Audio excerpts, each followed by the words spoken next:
আলকাতরার মতো দেখতে আঠালো এই পদার্থ দুধ বা গরম পানির সাথে মিশিয়ে খেলে বেড়ে যায় যৌন শক্তি। হারানো যৌবন তো ফেরেই, সেই সাথে নিজেকে যেন মনে হয় টকবগিয়ে ছুটে চলা রণক্ষেত্রের এক অজেয় ঘোড়া। দেখতে অস্বস্তিকর হলেও বিশেষ এই পদার্থটি শুধু যৌনশক্তি নয়, বিস্ময়করভাবে মানবদেহে বৃদ্ধি করে রোগ প্রতিরোধ ক্ষমতা, বার্ধক্য দূর করে, বাড়িয়ে তোলে স্মৃতিশক্তি। হিমালয়ের পাথরের ফাটল থেকে নির্গত এই আঠালো পদার্থে আছে চোখ কপালে তোলার মতো বেশ কিছু পুষ্টিগুণ। এটি হিমালয় পর্বতের বিখ্যাত শিলাজিৎ। ভারত, নেপাল, তিব্বত ও ভুটানের বেশ কিছু অঞ্চলের মানুষ দীর্ঘকাল ধরে শিলাজিৎ ঐতিহ্যগতভাবে ব্যবহার করে আসছে আয়ুর্বেদিক চিকিৎসার ঔষধ ও শক্তিবর্ধক হিসেবে। পার্বত্য অঞ্চলগুলোতে বিভিন্ন প্রাচীন উদ্ভিদ ও শৈবালগুলো মারা যাওয়ার পর স্বাভাবিকভাবেই মাটির সাথে মিশে যায়। পরবর্তীতে সেসব জৈব পদার্থ ভূমিকম্প এবং প্রাকৃতিক চাপের ফলে পাথরের ফাটলে চাপা পড়ে এবং ধীরে ধীরে তাপ ও চাপের প্রভাবে খনিজ উপাদানগুলোর সঙ্গে একত্রিত হয়ে আঠালো পদার্থে পরিণত হয়ে রূপ নেয় মূল্যবান শিলাজিতে। প্রাকৃতিক এই প্রক্রিয়ায় মূলত শিলাজিতের এত পুষ্টিগুণের পেছনের রহস্য।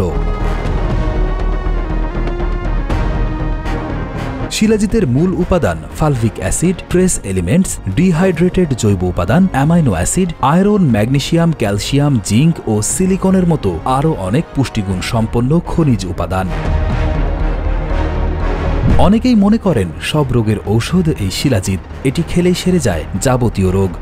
যদিও চিকিৎসকদের মতে শিলাজিৎ শক্তিবর্ধক ও পুষ্টিকর হলেও এটি খাওয়া উচিত পরিমিত পরিমাণে। কেবল প্রাপ্তবয়স্করাই চিকিৎসকের পরামর্শে খেতে পারবেন এটি। অনেকেই টুকরো করা শিলাজিৎ গরম দুধ বা পানির সাথে মিশিয়ে খান প্রতিদিন সকালে বা রাতে বিছানায় যাওয়ার ঠিক আগ মুহূর্তে। অনেকেই আবার আঠালো শিলাজিৎ সরাসরি পানি বা দুধের সাথে মিশিয়েও এক ঢোকে গিলে ফেলেন। নিয়মিত শিলাজিৎ খাওয়া মানুষদের বিশ্বাস প্রতিদিন 250 থেকে 500 মিলিগ্রাম শিলাজিৎ খেলেই বেড়ে যায় যৌন শক্তি, উজ্জীবিত হয় মস্তিষ্ক, ফিরে পান হারানো যৌবন। অতিরিক্ত শিলাজিৎ খাওয়ায় মাথা ঘোরা, হজমের সমস্যার মতো নানাবিধ শারীরিক জটিলতা দেখা দিতে পারে। এছাড়া কিডনি, লিভার বা হৃৎপিণ্ডের সমস্যায় ভুগছেন গর্ভবতী ও বুকের দুধ খাওয়ানো মায়েদের শিলাজিৎ খাওয়ার বিষয়ে আছে চিকিৎসকদের বিশেষ বারণ। আমাদের ভিডিওগুলো হাবিব প্রিন্স দেখছেন দুবাই থেকে, রাশেদ দেওয়ান দেখছেন মুন্সিগঞ্জ থেকে, গাজীপুর থেকে দেখছেন মেহেদি হাসান হৃদয়, টাঙ্গাইল থেকে দেখছেন মনের মাঝে তুমি, আব্দুল্লাহ আল মামুন দেখছেন দুবাই থেকে। আপনি কোথা থেকে দেখছেন তা জানিয়ে দিন কমেন্ট বক্সে।